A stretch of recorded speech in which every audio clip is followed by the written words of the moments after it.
Hey everyone, welcome back to AeroExploration.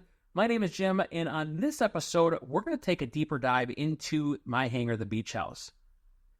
If you happen to listen to the podcast last week, I talk about my ultimate guide for buying a hangar, something that covers a lot of important aspects if you are looking for or in the process of buying an aircraft hangar. But the next steps, for us at least, was the process of remodeling. Our hangar had been just a tin shell, essentially, and we wanted to turn this into something that we were really proud of, something we could hang out in, and ultimately something that I'll be able to instruct in down the road. Now, I've done one previous video on the remodel process. We're going to go back now and show you an update on where the hangar is at, some changes we still want to make, and some things you might want to consider along the way if you are remodeling a hangar. So what are we waiting for? Let's head to the airport.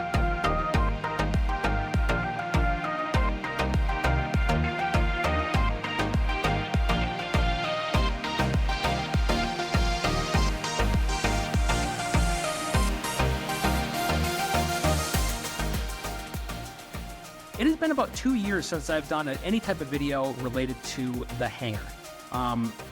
As most of you know, we bought this hangar to house our Beechcraft Sundowner that's sitting right behind me here. And we've done some pretty substantial remodeling and renovation of this hangar. It used to be just a tin shed, essentially. We've taken it from that into what you see today, where we've got really nice sheetrock and paint walls. It's insulated, it's heated. And in the summer, we've got an air conditioning and a dehumidifier unit here that actually keeps it nice and cool and dry in here during those humid summer months in Minnesota. I figured after all this time and all of this remodeling, it's probably time to give you all an update. The last video that I did of the hangar, we had made some substantial progress at that point, but we had just completed sheetrocking. We were in the mudding and taping phase, and we've come leaps and bounds from there to include a lot of different things that we've hung up on the walls to really make this our home for our aircraft. So join me as we take a tour around the beach house. We'll talk about all the things that we've done as far as work on the hangar, as well as some things we plan for the future. Well, from our last video, we talked about the hangar door itself. This also was just sheet metal. The plan here is this was a huge heat suck in the wintertime. So we've insulated this not just with one layer, but 2 layers of insulation. So we've got kind of the pink foam board insulation, and then we've got this foil face stuff that we put on the outside of it. So the nice thing is when we have the heater running in here, it reflects the heat back into the hangar really nicely. So it actually stays nice and warm in here during the winter months. All right, in the back corner here, we've got one of the unsung heroes of the hangar. This is our dehumidifier, which again comes in real handy during the humid summer months here in Minnesota.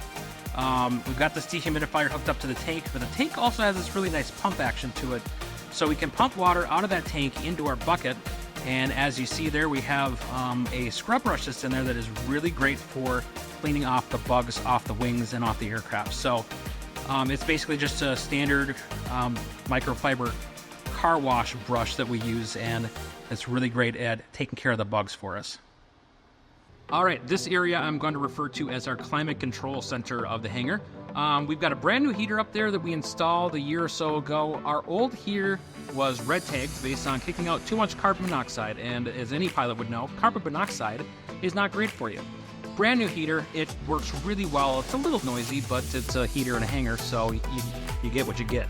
We've also installed this small window AC unit. We actually framed it into the building itself, so it sticks out the back. So that thing's not going anywhere ever, but this is great in the summertime. Again, it helps take off some of the humidity in the hangar, and it actually does a pretty good job of keeping things cool in here with the insulation that we've got both in the attic space as well as inside the walls. It does a really good job of staying cool in here.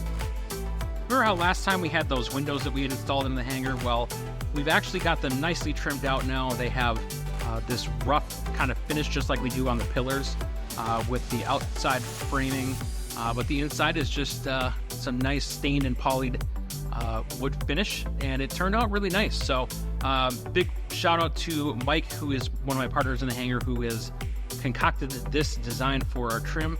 I think it looks really great, and I think it really, as you can kind of see the pillar next to it, that roughness of the outside trim really works well with that pillar. Speaking of trim work, that is one of the things that we have as a work in progress. So as you can see here, it's kind of just roughly in here with the sheetrock up against that pillar. we are going to start trimming that out to look like this. So the trim stain color matches really nicely with the post itself, so you can kind of see right in here how that is just flush in there and gives it a nicer, cleaner look. So there you can see kind of the before and after one single spot here. We're still working our way up the post with that trim. Still very much a work in progress. And then as you get up towards the ceiling, there's this gap between the sheetrock and where the ceiling starts based on how the posts are set along the wall. So we're going to finish that out as well. Not exactly sure our full plan on how we're going to do that yet. My partner Mike is doing a lot of work and some designing on that. So that'll be something coming in the future for us. So one of the biggest comforts of this hangar is our little hangout spot over here in the back corner of the hangar. So we've got that nice window to let in that natural light, but we've also got this workbench table that we have set up. But this table is great not just for meetings, but for planning and executing my flight lessons. The TV in the background I can use to project my lessons onto so that there is content that I can share with students in a visual format on that big TV. So we've got some storage containers where we keep our flight bags and our flight gear, as well as some snacks and what have you. We've got the fridge and the grill back there. It's a nice carpeted spot in the back as well that gives us a place to hang out and just kind of enjoy each other's company sometimes. One of the other highlights of this corner is some of the things that we put up on the walls that were original to the hangar, plus things we've added. So up in the top left corner is some regulations of operation of aircraft that was posted on one of the pillars in here when we moved in, as well on the bottom right as the building permit from when the hangar was actually built.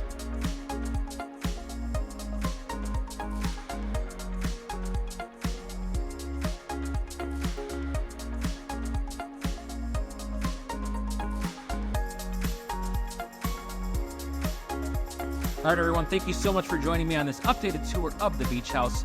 It has been 2 years too long to get this video out, so a lot of work that we've done, still some things to finish up. It is in a way better place than the tin shed that we started with, and we're really happy with the home of our aircraft. So hope you enjoyed the video, hope you enjoyed the update, and until next time, see ya.